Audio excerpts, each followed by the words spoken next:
Little ghetto boy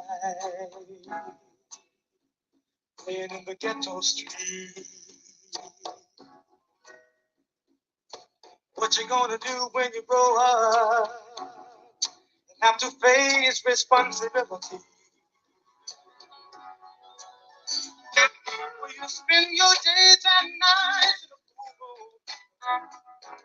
Will you sell cats of madness to neighborhood little ghetto boy?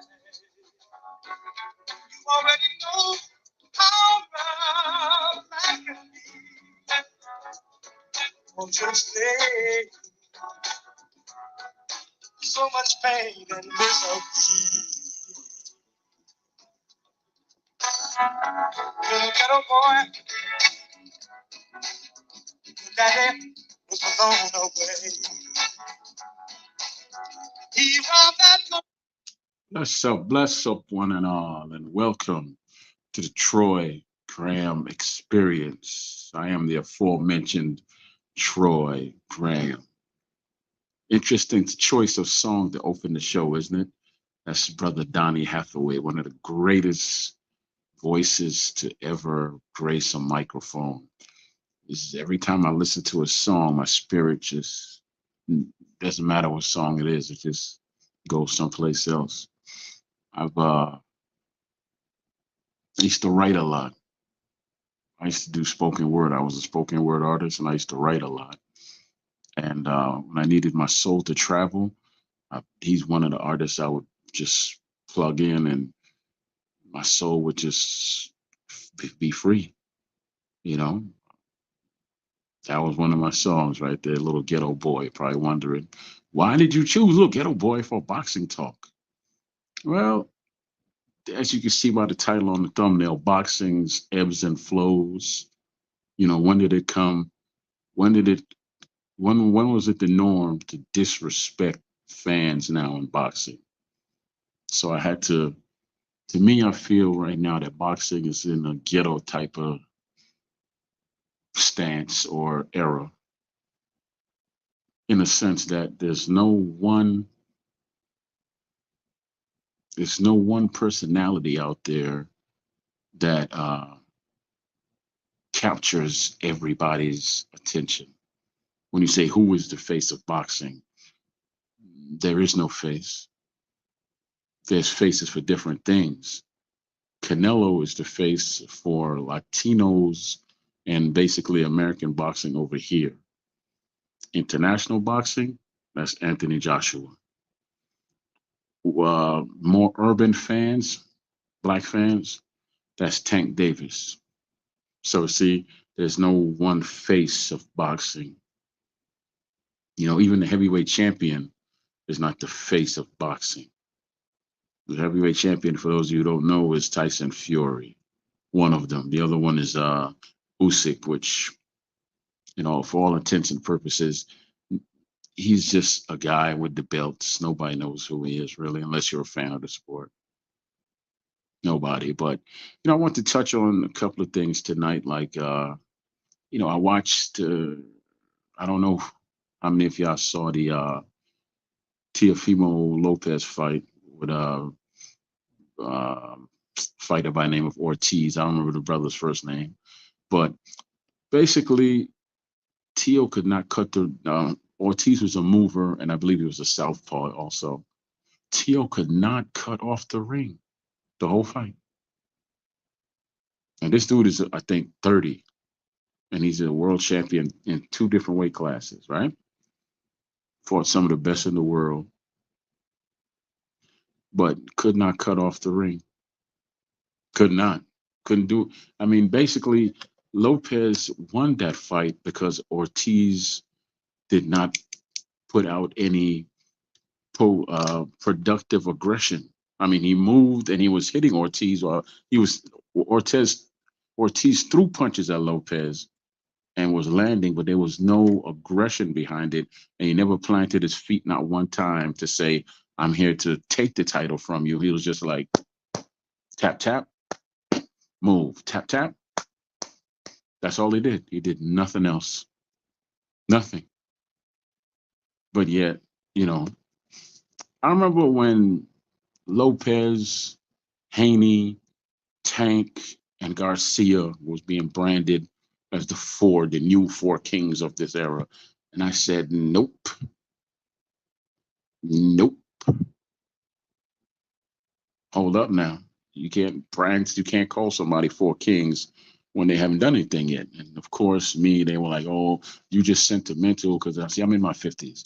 So they're like, oh, you just sentimental for your era and you don't want to give the youngsters any this, any that, or the third. And I was like, no, because see, in anything you do in this life, you don't just get a title for the sake of getting a title. You have to prove it. You have to earn it. So where did they earn the title as kings? What have they done? Because he beat Lomachenko and Ryan beat Campbell and Haney at the time beat I don't know who and Tank at the time beat I don't know who. Where did the whole Four Kings come about?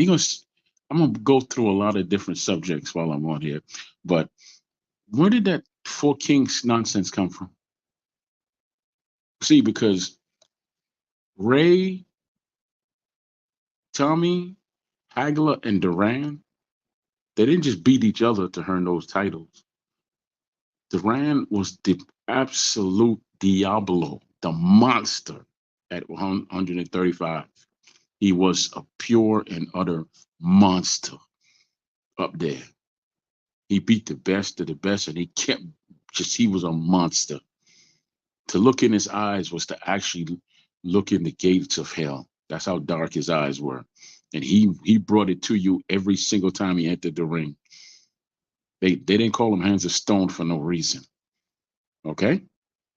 And Tommy was something that boxing had not seen. He was new. He was tall, he had length, and he had a right hand that was a one hitter quitter. Very few people that he hit flush got up from that right hand. Nobody knew how to deal with someone that was that tall, and he fought at welterweight. He was that damn tall. I believe he was 6 foot at the time. He was 6'1", 6 foot, and he would just line you up for that right hand, lights out, lights out. You see, and people under misconception that these four these four men only fought each other. No, they were they were legends before they fought each other. Before they fought each other, they had built their own reputation. They cut out their own slice of the pie. Duran had his own slice of the pie already. Sugar Ray definitely did. He went to the Olympics and all that. He was a golden boy. Before there was an Oscar, there was a Sugar Ray. Tommy Hearns was the man that came up from the rough parts of Detroit. Hagler, Hagler was in jail, and he came from out of all places, Boston, and he got it the hard way. He came up hard. I mean, Tommy Hearns got it hard, but Tommy Hearns came out of Detroit, which is a fighting town. But Hagler came out of Boston, a black man in Boston at that time doing what he did. He had to get the government to get him to get his title shot, right? It was no joke. He had to get the government to get him to get his title shot. That's how hard it was for Hagler. So by the time Hearns fought, by the time let's do it in order. By the time Duran fought Leonard, moved up and fought Leonard, he was already a staple. He was well known. He was a well known guy already. Sugar Ray, of course, was the golden boy. He was on commercials. He was doing stuff with Ali. He was the golden boy. He was going to take over when Ali finally stepped down. Everybody thought that, well, this guy's moving up in rate. Sugar Ray could just outbox him and da da da da da. Duran had other plans. He insulted his wife. He called her a buta. We all know what that means in English. Female dog, right? He called her that when they were doing the Pledge of Allegiance. He basically said, "F you." He was the bad boy, El Diablo, right? And so by the time Ray got in the ring, he could have outboxed Duran, but he said, "I'm gonna show you my heart. I'm gonna fight you at your game, and I'm gonna beat you at your game." Mistake. He said, Ray said it out his own mouth. he said he felt like he was getting hit by more than one person in that ring when Duran hit him. That's how hard Duran hits. But he still didn't move. Give him credit. Ray was just all heart because he was pretty. People didn't think he was tough. He showed them that night he was tough and he could fight. He put it on there, boy. He put it on them. But Duran beat him around the ring and won the fight. He out toughed him. In the rematch, Ray outboxed him. And then after he beat Duran, he could have took it easy, but then he said, "Give me Tommy Hearns." At that point, Tommy Hearns was the favorite. He can box, he can punch. Ray's about 5'10", Tommy's 6 foot tall, whatever the case may be. Oh man, how's Ray gonna get inside that reach? Because Tommy could box and he was quick. I mean, if Ray was fast meaning that he threw a hell of a lot of combinations, whereas Tommy, he got his punches out quick, but he didn't throw a lot of combinations. He didn't sustain it, right? So good matchup. It turned into Ray being the stalker and Tommy being the boxer. And basically,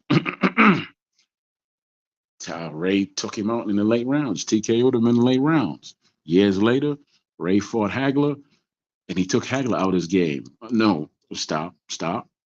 Then Tommy went up and fought Hagler, and they had a war. Tommy hit him with his money shot. He hit Hagler with his money shot and froze Hagler. Hagler did a little dance. And guess what? Couldn't throw the right hand after that the way he wanted it to because he broke his hand on Hagler's head. He broke his hand on Hagler's head that night. So he was punching kind of like this instead of just straight ahead, right? Right. So turned out to be one of the greatest 3-round fights in history. War. Tommy lost, but neither man lost that night because they became legends that night.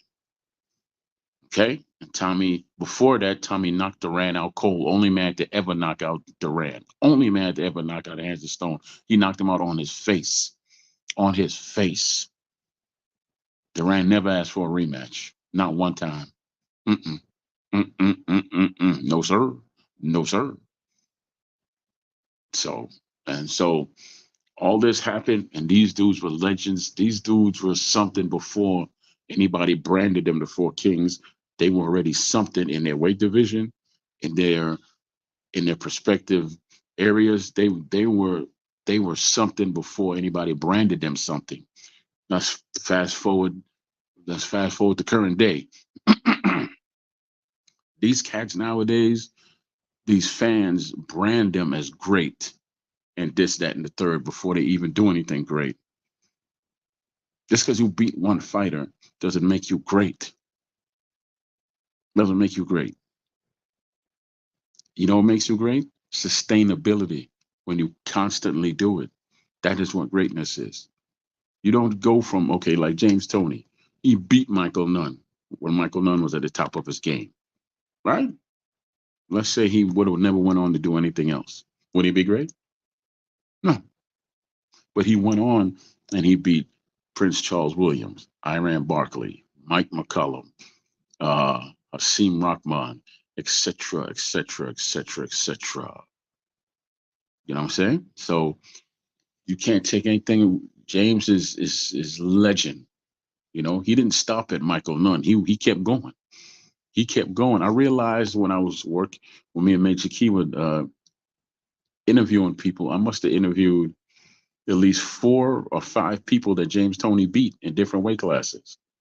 Prince Charles Williams, Mike McCollum, Michael Nunn, Hasim Rahman, and I can't remember the other one, but there was another one. There was another one that he beat, and he was on the show too. So the ebbs and flows of boxing that I'm talking about today is really, a lot of it is this YouTube nonsense. And then the post-fight with Teofimo Lopez was just, to me, out disgusting and disrespectful on the highest note. If he has another fight and nobody shows up, 0 people, he earned that shit. He earned it. He earned it. because see, the people were booing. They were booing because they were not satisfied. See, here's the thing: boxing is a combat sport, but it's also a performance sport. People don't come. People come to see you perform. They come to see you perform. It's an art. They come to see you, the artist, perform. It's just like if you go to see a singer, he's just like, he stands in one place and that's all he does. No energy, no emotion. Well, that's what that fight was like. So by rights, people booed and they kept booing constantly. Boo, boo, boo, boo, boo. Because Tiafimo could not cut off the damn ring. And the first thing out his mouth was like, boo, boo, boo, eat a bag of dicks. I don't give a damn if I'm in the nosebleed seats. I am not paying to see that bastard again. If I'm on the front row, I'm definitely not paying to see him again. Because see, I took my time to come to that arena, paid my money to come to see you fight. You're gonna tell me to eat a bag of dicks? That's how you treat me? After I gave you my time, damn the money, I can get the money back. But I gave you my money, bruh. I gave you my time, I mean. I cannot get that back. Now what if I was there with my child or my wife? Eat a bag of dicks. Then in the same breath, he say, praise God. Really? I mean, really? Really? When will we start doing this? You know, what's the young brother name? Shakur Stevenson did something similar in his fight. He won the fight, but it was an ugly, boring ass fight. Excuse me. So the fans didn't appreciate it and they let him know. And he was like, y'all didn't have to come. Or something like that. Y'all don't have to come. I ain't tell y'all to come. Well, guess what? Next time you fight, ain't nobody gonna come. You better not be on pay-per-view the next time you fight. Excuse me. Now they better never put either one of these clowns back on pay-per-view. Even if they fighting each other. Don't put them back on pay-per-view. They're not pay-per-view fighters. They're honestly in this era, there are no pay-per-view fighters. There are no pay-per-view fighters. There are pay-per-view cards that could be made, but there are absolutely no pay-per-view fighters whatsoever. None. Because in order to be a pay-per-view fighter, you have to capture the hearts of everybody, casual and so-called hardcore fans, and no one fighter does that. Nobody. People keep anointing Tank as the face of boxing. No, he's the face of boxing for black people. Some black people. And I like to ask this question: what makes him the face of boxing? Can anybody tell me? Because he beat Ryan, so that would mean that Ryan was the face of boxing previously. Because they weren't saying he was the face of boxing until he beat Ryan Garcia. So did that mean Ryan was the face of boxing before he fought Tank? See, this is where people come in. Oh, Troy, you're trolling. Yeah, I'm trolling myself. That's hilarious. I'm trolling myself. Yeah, I certainly am not. I love that. You're trolling. No, I'm not. This is why it's great to have your own show. You can ask whatever the hell you want.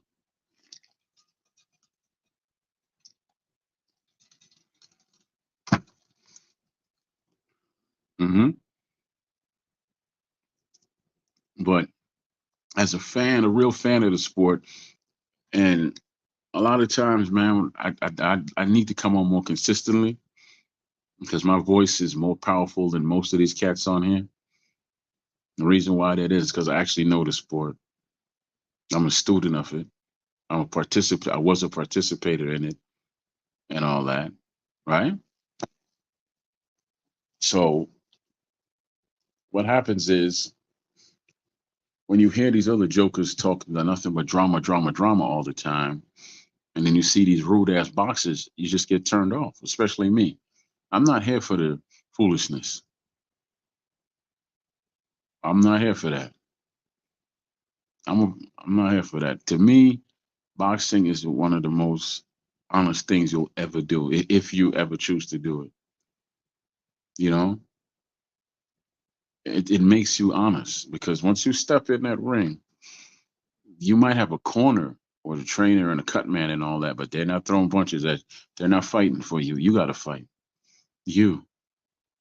And let me tell you, you in there by yourself.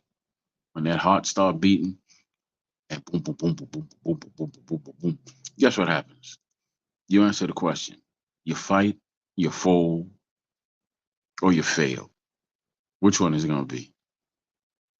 And even sometimes in a loss, you could say that, well, you didn't win, but you stood strong enough that that person never wants to see you again ever. That's what fighters do. And sometimes when you win, you don't always win. You win, but you're not even satisfied with your own performance. So next time when you come back, you have to do it even harder. That's the thumbnails talks about discipline, and that's what I don't see in the sport nowadays. You got a heavyweight champion in Tyson Fury, who's been pulling out on fights for years now, and then all due respect to the Sheik, but why did you let him out the country to go heal at home? He's not coming back. So basically, if you are waiting for Usyk versus Tyson, that's like waiting. It's like no, it's not happening. It's not happening. Okay, it's not. You should have never let that man out the country to go do anything. It's not happening. It's just not. Unfortunately for y'all, I'll never want to see that fight anyway because it's not going to be a fan friendly fight. Usyk's style is not built to be fan friendly. Tyson Fury's style is definitely not built to be fan friendly. So it's just not that fight. It wasn't for a guy like me. And then, I'm still just irritated about this whole Teofimo Lopez thing. I hope he sees this after his in ring post comments. They just were so flat out disrespectful that no matter who he fights next, the audience just won't be there. It's just the audience is not going to be there. You understand? The audience will not be there. No matter who he fights next, the audience won't be there. And that's his own fault. He brought that on himself. He brought that on himself. So, I don't feel any remorse for him at all. He brought that joint on himself. He deserves whatever he gets. Just like brother Shakur deserves whatever he gets based on how he treated the fans. You know, you get what you get in this life. You don't tell the fans to go eat a bag of dicks and stuff like that. You just don't do that. I mean, who does that? Who does that? Who? Huh.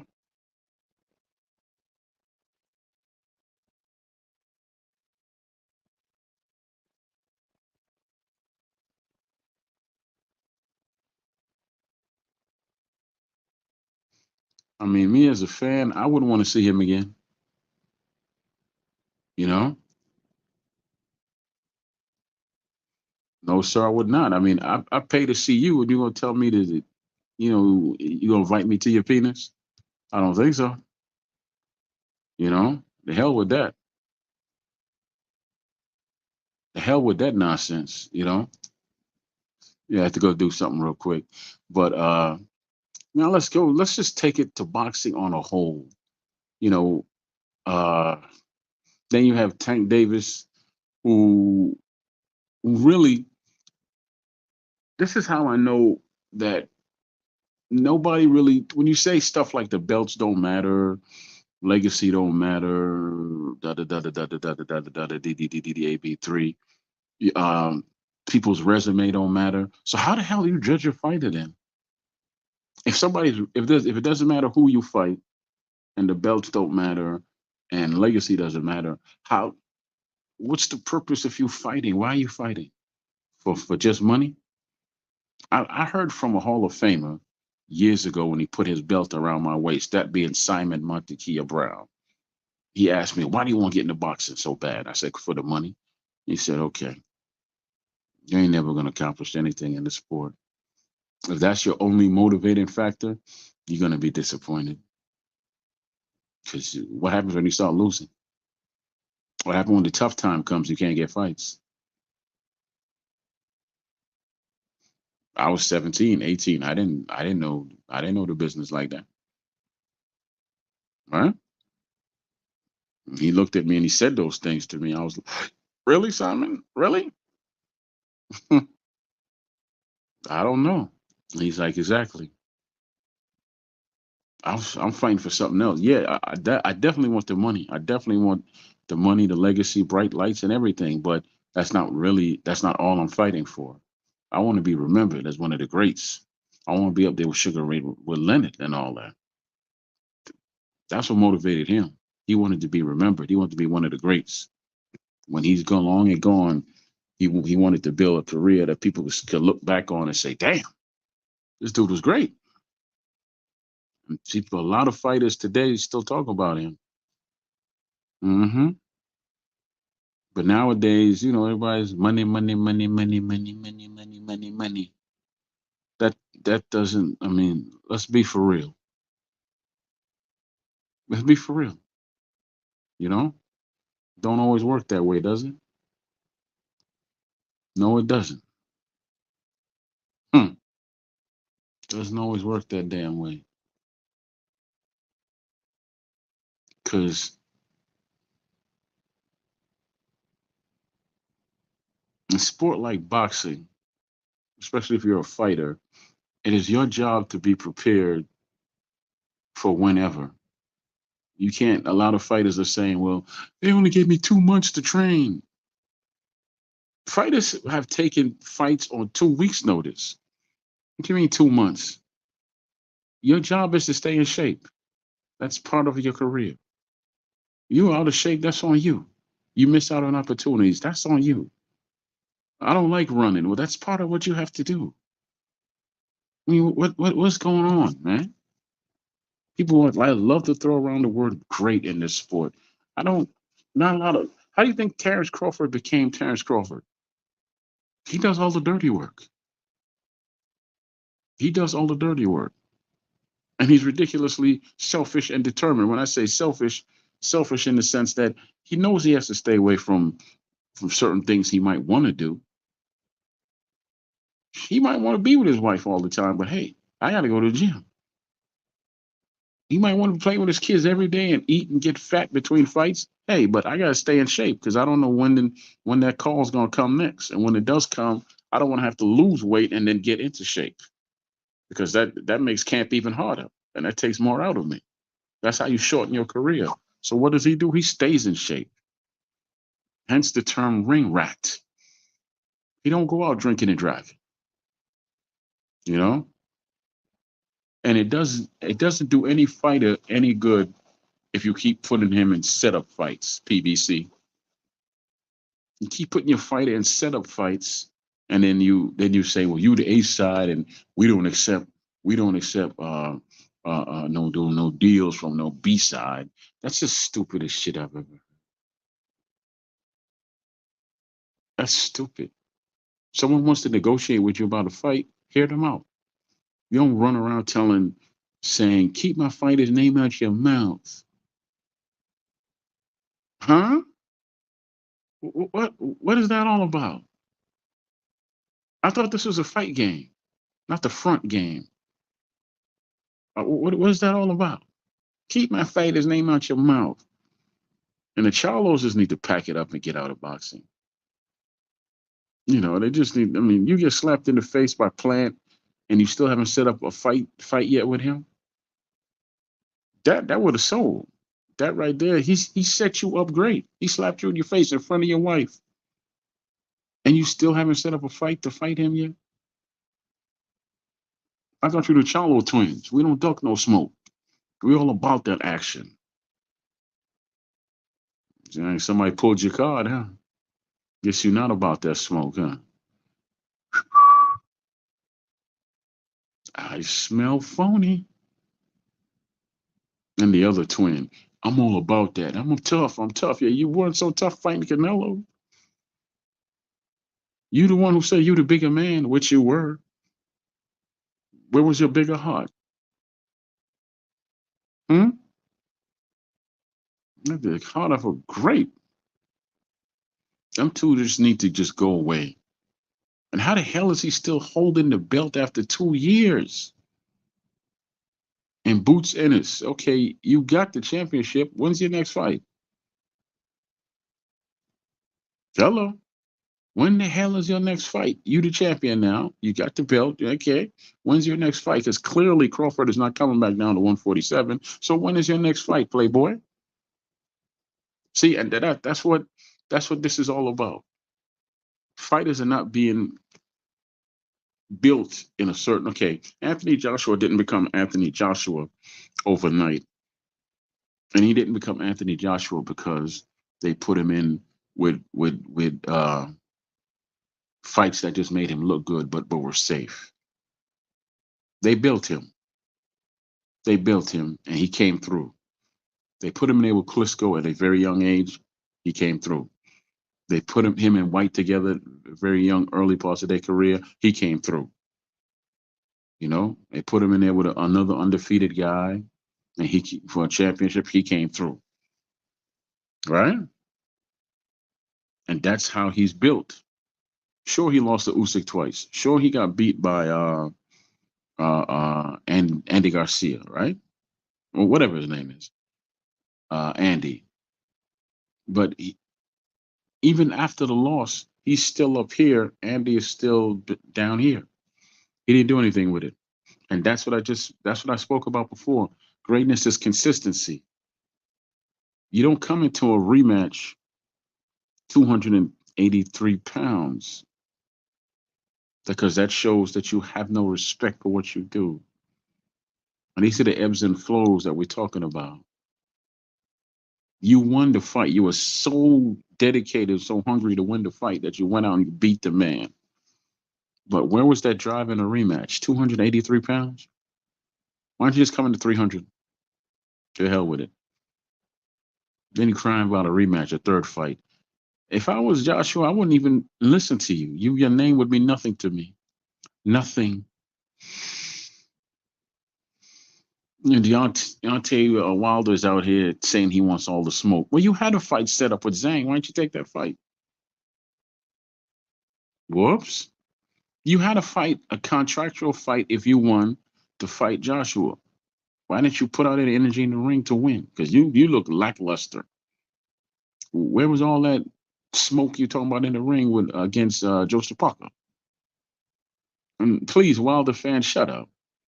Nobody want to hear your foolishness about every time this dude loses, y'all have 1,000 excuses. I guess Mark Breland paid somebody to poison his water this time, right?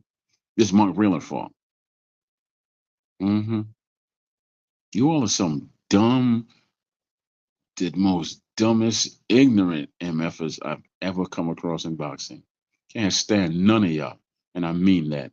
I'm not talking about just the cool fans. The fans that are cool, they cool. But y'all fanatics who are on, who have their own platform, and all they do is lie all day long, bringing out guns on your platform and da da da da da for a man you don't even know. That doesn't make you a fan. That makes you a jackass. He don't know you. He ain't gonna bail you out. You're gonna rot in jail and lose your manhood and lose time. That dude just gonna live his life. Mm. Listen to me. That don't make you a fan to be on here threatening people and carrying on and carrying on. It don't. It doesn't. And especially when you ain't gonna do nothing. If that was the case, I would be dead already. As many times I got threatened on here, I'd be dead. I'm still here, pretty as I want to be. Love that, man. When did we get to this stage in boxing? When we got rude ass boxers inviting fans to their penis, telling fans, "Well, y'all don't have to show up." You got people saying, "Well, I'll shoot you for what?" For what? I have yet to listen to one complete podcast that just focuses on. There's very few, I should say, very few that focus on actual in ring, the sport itself. Most of the stuff surrounds. They talk about what surrounds the sport, but never just what happens in the ring. You know what I'm saying? In ring. Let's break down the fights. And then you know why that is? Because very few people on here can break down fights. There's a few that can, and they know who they are. You know, retro boxing coach, uh, Bruce Gas. He's good. And if I'm missing anybody, I apologize. You know, uh, boxing source. You know, but these a lot of you cats can't break fights down. You could break like Nestor can't break down a fight. All the numbers he got, he can't break down the fight to you. He can't. You know, uh, the most of them cats over in the PBC side, they can't break down no fights. Drew Titan can't break down no damn fight. That's why he never does. You know, I'm pretty sure the other cat can't break down. Most of them cats over there can't break down fights. That's why they don't talk about what happens in the ring. They talk about the drama. They don't talk about what happens in the ring. And when you talk about knockout and his stupid ass debates, that they're not talking boxing. They're talking drama. Because how do you debate what happens in the ring, not the outside nonsense? That's just nonsense. That's why I never got involved in it. It's nonsense. It's nonsense. Uh, Spencer Farron, he's one who could really break down fights because he knows the history and he used to fight himself. Now him, I can have a real conversation with. I've had conversations with legends and just real, people who know boxing. They wouldn't give me their time if I was a stupid, not knowledgeable in the sport. Let's take boxing back to boxing. Let's leave the damn drama out of it. Now it needs, like everything else, it needs its ebbs and flows, but the main focus of this thing should be boxing. It shouldn't be anything else. I mean, when boxers are being like podcasters, inviting people to their penis and telling people not to show up to their fights, that's like art. That's life. That's art imitate. That's life imitating art. Because this right here, for all intents and purposes, podcasters is your art. Laugh if you want to, but you are. This is your art. And some of you suck at it. Some of you can't even color in between the lines. Most of you suck at it. You can't color in between the lines. You can't draw straight lines. You can't even keep a straight thought. And if anybody questions you, you kick them off their panel. That's why I don't go to nobody panel no more. The hell with them. I got the Troy Graham experience. Who needs them? I damn sure don't. But it doesn't. I used to question my love of the sport. It was never my love of the sport that was ever in question. It was just this here, here, this social media nonsense. That's what it was. But when I come on here, I love the sport. I've been involved with the sport since I was 15 years old. I'm 50, be 53 this year. Black and proud. Hmm. I'm a granddaddy. I would love to. That's why I do panels now. I hold court with trainers, boxers, Hall of Famers, and we come on here and we have a good damn time talking the realness of the sport. It's authentic with me. It's not asinine. And I would like to do that with a couple of these podcasters I named. Just bring them all together. Come on the Troy Graham Experience. We have a real boxing talk. We show these fools how it really should be done. Leave the drama with your mama. I'm not interested in it. I want to talk boxing. I don't want to talk foolishness. You know, that's what I want to do. I don't care if it's one person on here or 1,000 listening to me. I don't care. I just want to talk some boxing. You know, and one day I will get to where I want to be and beyond. Because The sport, the sport doesn't need all the drama. What this sport needs, in all actuality, is a controlling hand. What's up, hero? It needs a controlling hand. Be mad at me all you want, but when Don King, and I'm not a fan. I was never a fan of his when I was younger. His, he to me he destroyed Meldrick Taylor. When Don King was in charge, we got the fights most of the time that we wanted, and he put on shows that the fans would like. So you never question him for the shows that he put on or the cards he put on. You question his business tactics. That's what people got wrong with Don King. Never the fights he put on. He wanted to see those fights. He made those fights happen, but we questioned his business tactics practices. That's what was questioned in question about him. You never heard anybody say, "Well, he's not putting on the cards we want to see." Nowadays, like a lot of times we don't even get the cards we want because there's no pay-per-view fights. You got to put on cards. That's not rocket science. Uh, Luis Ortiz and I walked Charles Martin is not pay-per-view. They're they're Friday night fights, Tuesday night fights, but they're not pay-per-view. Get out of here. Get out of here. I mean, come on. Anything that Andy Ruiz does is not pay-per-view. He's not pay-per-view. There's no pay-per-view fighters out here. That you have to build cards in order to have pay-per-views. Okay? And that's the mistake that's going on right now in boxing. The PBC sunk HBO, sunk Showtime, and now they're gonna go to Amazon and sink. You want to know why? Because they're doing the same old practices that they did that failed at HBO, failed at Showtime, and they're gonna fail at Amazon because one man wants to get every. He's basically Don King in a negative term. He wants all the most money he can make for himself. He pays the fighters what he believes will satisfy them, but it's not actually their worth. And these dudes are so silly that they don't know their own worth. He's your advisor. Why do you always have to go say ask Al, ask Al? He's your advisor. I thought you dudes were independent contractors. You're a boxer, you're an independent contractor, correct? So why is it always ask Al, ask Al, ask Al? Why? Take control and say no. Okay, if he benches you, he benches your ass. Good. Tell you what you do then. They can stop you from fighting. Unless you sign some 360 deal where anything you do, they get a piece of, or even if you promote fights and all that, well, then that's the case. Then that's your foolishness for not having a lawyer to read your contract. And if it was one of his lawyers that he gave you to read your contract, that makes you even sillier.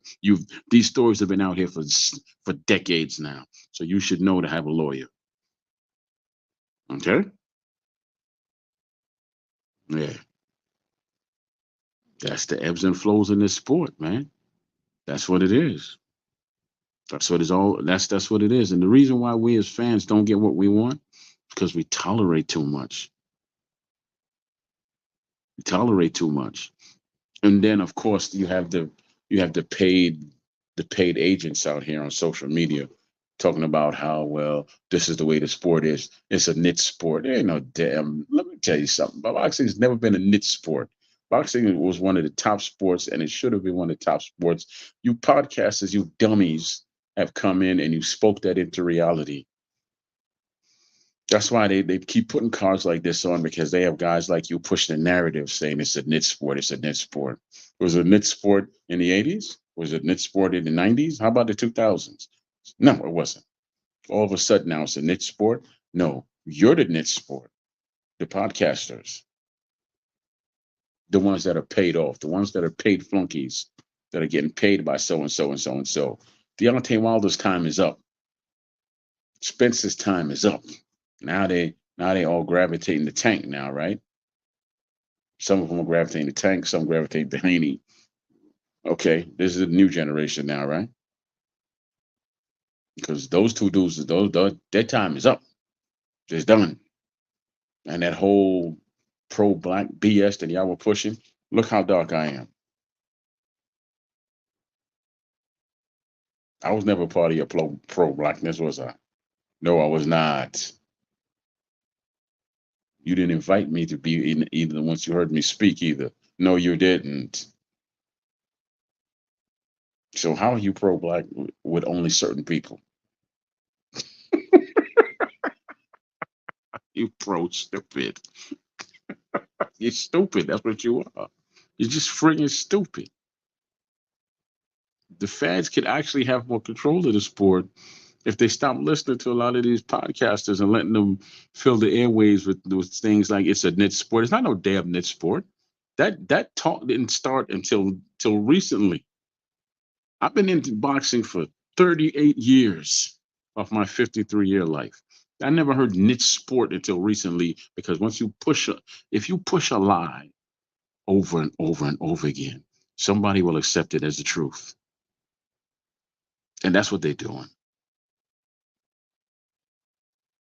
That's why you can have people like Big Baby Miller, and he's who's absolutely done nothing, has never been anything in boxing, failed every drug test, even when he was doing kickboxing to every combat sport he was in, he failed a drug test more than once. And he's still fighting, making millions. Because boxing feels that they need assholes like that to promote the sport. You don't have to be an asshole to promote boxing. You have to be a package deal, someone that has the skill, someone who's groomed by a PR person, who knows how to speak and handle himself in public, which is personality. So you need skill, personality, and presence. There's no one boxer out here today that has all that. Crawford has skill, and now that he's opening up a lot. He has some personality, but he doesn't have that presence. You know, and that's what we're missing. Tank has power. If he doesn't say too much, he has power, and he gravitates to the urban market. But other than that, Anthony Joshua's overseas. He's an English gentleman. By He's a Yoruba English gentleman, so he has that market. Pacquiao, when he was doing his thing, he was a Filipino Asian market. Floyd had no market. Let's be honest with you. His fan base was the Mexicans who wanted him to lose and other people who came to watch him lose. He really didn't have a fan base because he needed somebody with a market to say that he was selling. Because if you just put him in there with anybody, he couldn't sell. You put Tyson in there with anybody, he would sell. Not Floyd. And people don't remember before he fought Oscar, he couldn't sell out Michigan, and that's where he's from. Don King used to have this saying about Holyfield. He can't draw flies to shit. That's the same way Floyd is. Before he fought Oscar and came up with the whole, which is nothing new. He did the Ali thing. The whole Pretty Boy Floyd is just Pretty George or whatever the wrestler. It's just nothing new. The world's just circular. You spit in the wind, it'll come back to you. You know, that's all that it is.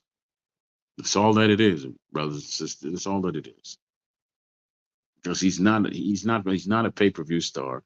He aligned himself with people that had markets.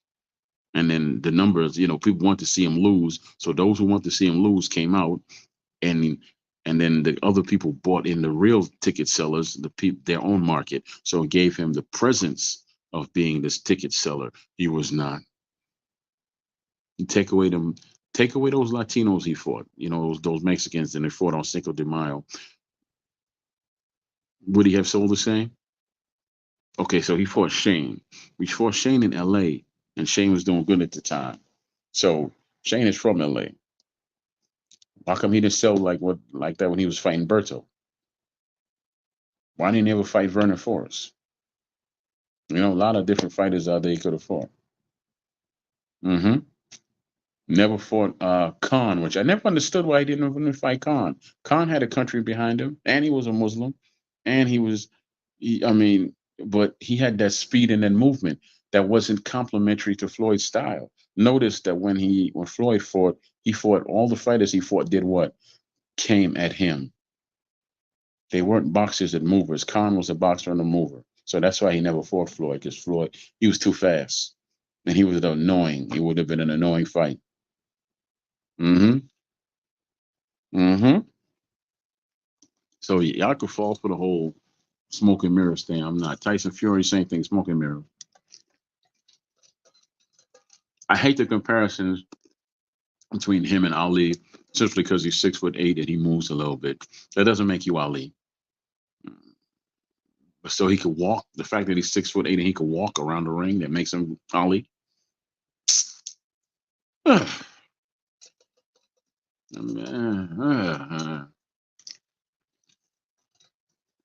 That dude is no more Ali than I am. Let's be for real. He's no more Ali than I am. I hate that comparison so damn much. Now I can understand the comparison between Holyfield and Usyk because both cruiserweight champions, but he's no Holyfield. He's no Holyfield. No, he's not. No, he's not. Not competition wise, not skill wise, not nothing wise. He's no Holyfield. And I told people a while back, Joseph Parker is good, but he's limited. Not Joseph Parker. The juggernaut, Joyce. Joyce is a good fighter, but he's limited. He's just poof, poof, poof, jab, jab, kung fu, poof, poof, poof, poof. He doesn't do anything else. Dillian White and him would be a good fight. They could call it the comebacks. Maybe they get LL Cool J to walk out with one of them. Don't call it a comeback. I've been here for years. Rocket. Okay, so where is Dillian White, by the way? Anybody know? I'm still a fan of the brothers, but where is he? I give it to him though. He's self-managed and he's managing fighters, so he's pretty much cool with what he's done. He's done a lot in the sport. He has a better resume than Deontay Wilder. Chizora's losses are bigger than Wilder's victories. That's Go check it out for yourself. Derek Chizora's losses are bigger than Deontay Wilder's victories. He lost to David Hay. He lost to Klitschko. He lost to White, and he lost to Usyk. Parker, that was a touch and go one. He really didn't lose to Parker. I don't know why he was robbed like that. But yeah, man, go check it out. I got about 8 more minutes. And I'm giving you a whole hour, then I'm gonna jump off this joint. But yeah, it's just I did the ebbs and flow thing on purpose because boxing has that. But it always comes back to the same thing nowadays. It's a niche sport. No, it's not. Somebody sold y'all that lie.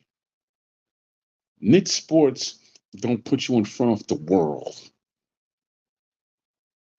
Okay? Like, you take, like, say, golf. That's more niche sport than boxing. NASCAR. That's more niche sport than boxing. You know, boxing puts people in front of the world. And boxing, okay, what the problem with Americans is that you're very antiquated sometimes in the way you think. And you're very simple and selfish minded to think that you are the end all be all of everything. It starts here, it ends here. No, boxing is more bigger and respected overseas than it is in America. You want to know why? Because they know how to build their fighters. They build them. They fight in arenas over there. They build them. Say what you want to say about Chavez. He was built. Oh, he fought a bunch of cab drivers. Yeah. Well, he had over 100 fights, and he beat a lot of tough guys. A lot of tough guys. He didn't know how to take a loss. He didn't know how to take a loss, but he beat a lot of tough guys. You know, just like Anthony Joshua was built to be what he is today. Problem with Wilder is he was never built. He was carried. He was carried, and for all intents and purposes, Now he wants to. Now in his late 30s, he's trying to box and do. Too late, baby. You had one of the best boxers in your corner at one time, which is Mark Breland, from amateurs to the pros, and he was an architect of Vernon Forrest's style, the Kronk style. He learned that from a man. He learned that, but you didn't take advantage of it. You want to do things your way, and your way is no way because you don't know anything about the damn sport. You were bragging about how you threw an uppercut against Luis Ortiz. Wow, you threw an uppercut? That's something special? Look, he threw an uppercut. I was like, really? That dude with his length and everything, if he would have just got a real trainer, an Emmanuel, a Buddy, or somebody who could have brought out the best in him, he could have gone so much further. And if he would have just been his true self, because the bomb squad nonsense is not who he is. Don't get played by that. That dude is a good old country boy that loves to be happy in life. That's what he is. Breland was soft as a head coach. How exactly do you know that, Tommy Bundles? I mean, how do you know that? I've I've watched his interviews, and Nesta asked him clearly, "Does Wilder listen to you?" He said, "Sometimes."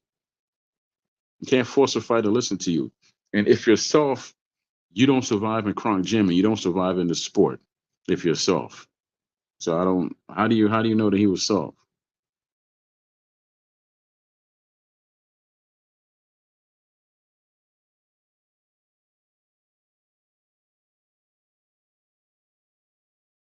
I mean, from the outside, I mean, you can sit outside and say anything you want, but none of us really know the truth of what's going on in there. No, old school fighters, old school trainers. Look, I know Tommy Brooks. You know how he holds fighters accountable? He says, "It's either my way or the highway. And if you don't want me to train you, I'll just leave." That's how they hold you accountable. He's a grown ass man. Buddy McGirt, the same thing. He came on to Major Keywood with us, and he said basically he talks to the fighters before he even signed them, sits down to talk to them before he even signed them sign on as their trainer, because he needs to know if this is really going to work or not. He don't force nobody to do no. Old school trainers don't force you to do nothing. They tell you the truth. You hired me to train you. You didn't hire me to listen to you tell me how to train you. So either you do what I say, or I'll just hey, I'll pack my bags up and go to hell home. I go train somebody else. Tommy Brooks said that.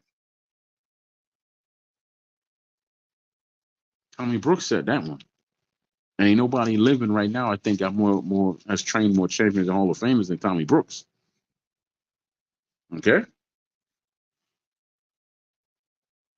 Breland was a yes man. Really? How exactly do you know that? Yes men don't get fired. Yes men don't get treated like shit the way he did. Malik Scott is a yes man.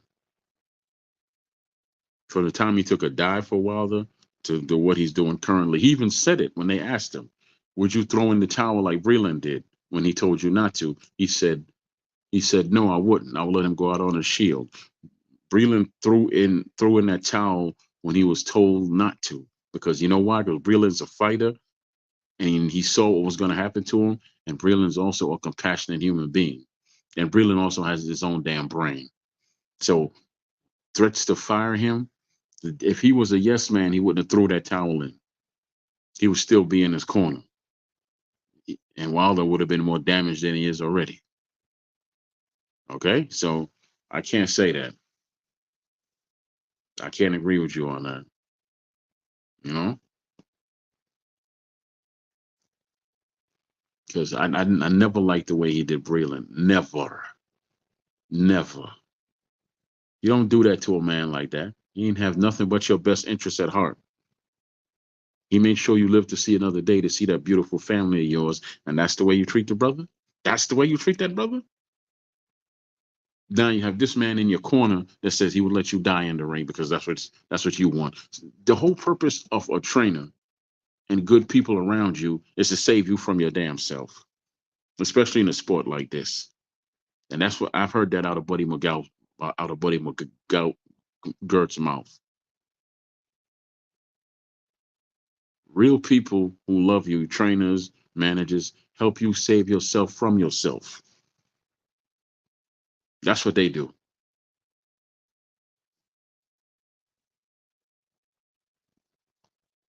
Breland should have never been handled that way.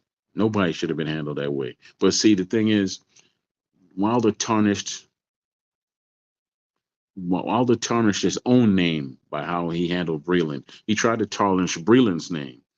And the fact is that Breland is such a staple in boxing and such a good dude in boxing that people knew that he didn't poison nobody damn water.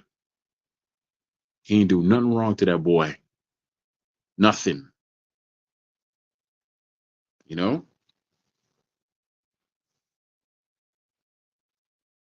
And you could hear the passion in Breland's son's voice. And if that's the case, why didn't he take Breland to court?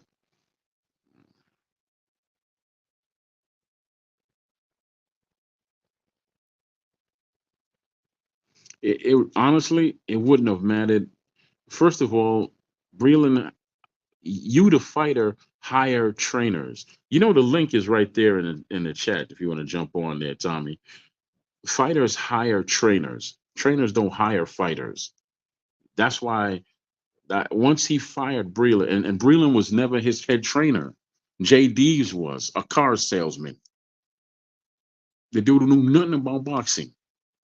I don't know if he was a car salesman, but he was sales guy. He don't know nothing about boxing. Breland was the second in command, not the first in command.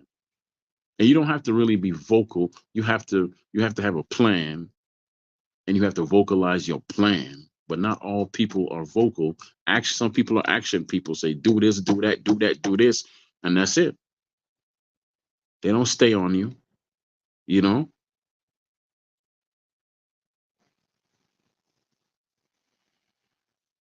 He said he needed somebody that on him that was more vocal. Well, see, notice he never hired anybody that was a so-called vocal trainer.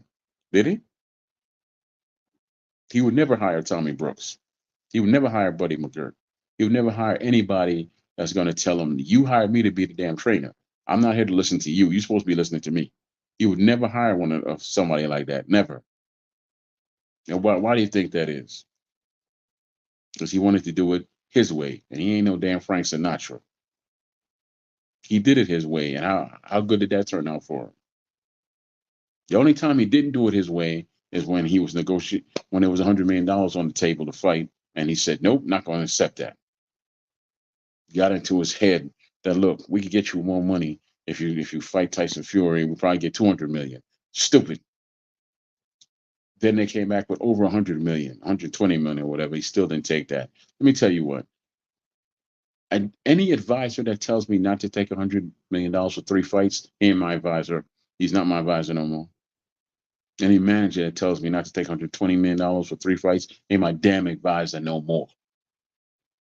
Break that down, would you? Divide that by 3. 120 million divided by 3. That's $40 million per fight.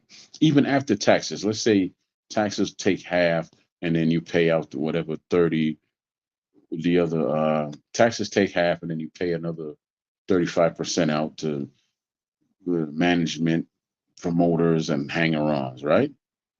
Right? So right then and there, that's 75% gone. You take home 25%. What's 20% of 40 million? Right. So that's what you would get per fight, more than you've ever gotten paid. Because 10% of 40 million is 4 million. So you take home 25% of 4 million, which is like what, almost $9 million a fight. So even for the 3 fights, realistically, after taxes and everything, he would have made $27 million, right? Because not what's on paper. We as fans, we see, oh, he's making $30 million a fight. Yeah, Uncle Sam gets their cut. Then you got to pay the manager, promoters, and the hanger-ons.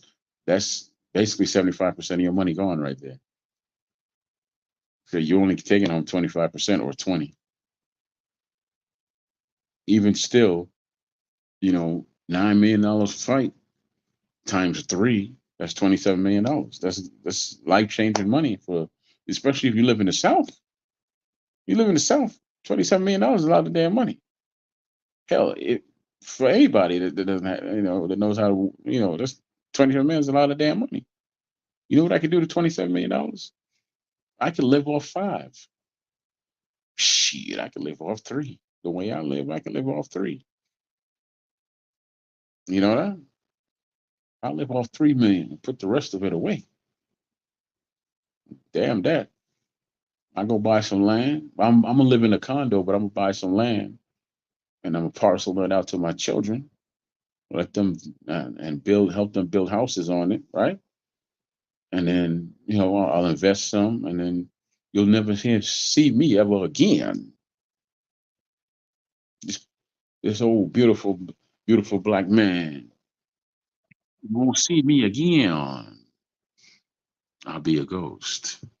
Well, I'm Jamaican, Doppy. I got turned into a Doppy. But look, proud of people. It's been wonderful. It's been fun. I've been hearing my own voice now for over an hour, and I've enjoyed it because, well, I like my own voice. Big up to the playback team that's going to share and subscribe. Tommy, you're here. Share and subscribe for the good brother. You know, Puro, if you're still here, share and subscribe for the good brother, and everybody else who will be listening. Share and subscribe for the good brother, please. I would love to stay on and talk to you more, but how much more of me do you want? What do you want from me? It's my Tyrese impression. Big up to Tyrese, man. I'm messing with you. But anyway, check this out here. I will be back again on Monday with Demarcus Chop Chop Corley.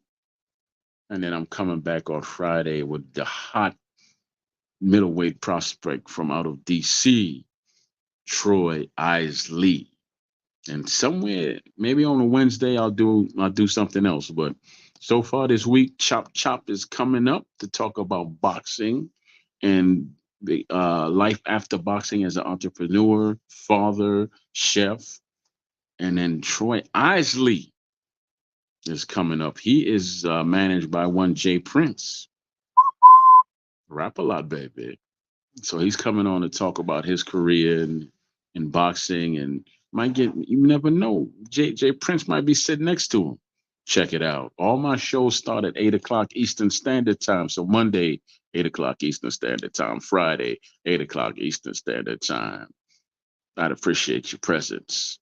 Treat yourself, don't play yourself. Troy, come experience the Troy Graham experience. Peace and blessings to one and all. But I can't leave you without a song. So that pretty lady in that picture is my mama, y'all. So when she was younger, that's my favorite picture of my mom. I've always loved her smile and that fro of hers when I was a kid. So that's why you see me using that as my picture there. I've always loved that damn picture of my mom. Yeah, that's one of my favorite pictures of my mama right there. Excuse me, y'all. So, I got to leave y'all with something. I can't just cut the show off without playing a little something, something, something, something, something, something, something, something, something, something. I got to give y'all something good. I mean, really good. I'm such a moody dude, though. It's hard for me to find something all the time. Mm, hold on, let me see what this one is.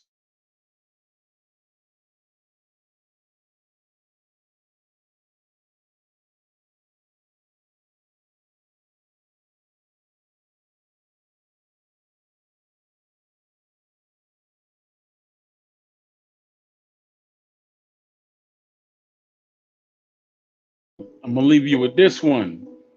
This one is "Fame to My Soul" featuring Jizza. Enjoy it and bless up and big up yourself. All right, bless up and big up.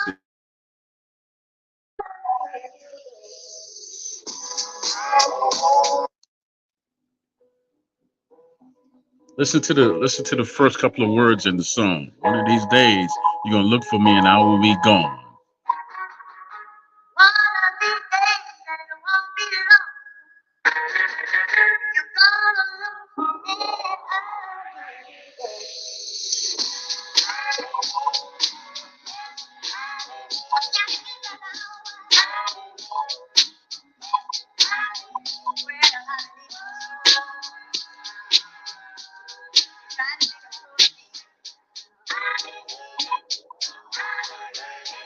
They was told not to ride in Patton's home to stay out of Charles Mansion.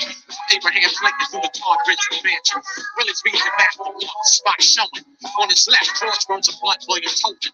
Tara Banks money that shot the Khan before. Alicia Keys' car for giving Belgium war. Her red box, brought up the block, thought twice as. Deborah Cox, the gun push, beat Kelly Priceman. Rosa Parks, the truck on the farm of Kim Fields. Then the trip trying to walk along his heels. One drift out of X Force in the glass. She was super fly, Curtis Mayfield, my ass. Chris Tucker to his show, Ted turned into a hoe. Robert Dix the beat, but ain't feeling the flow. But he signed fast, for half of Johnny's cash. Me along for the album drop. Camera flash, Tom Sawyer and Lucille Ball of Victoria. Confronted Richard, tried to hire him as his lawyer. Such night, he moved the book off the board. Don King was acting out sharp then. So.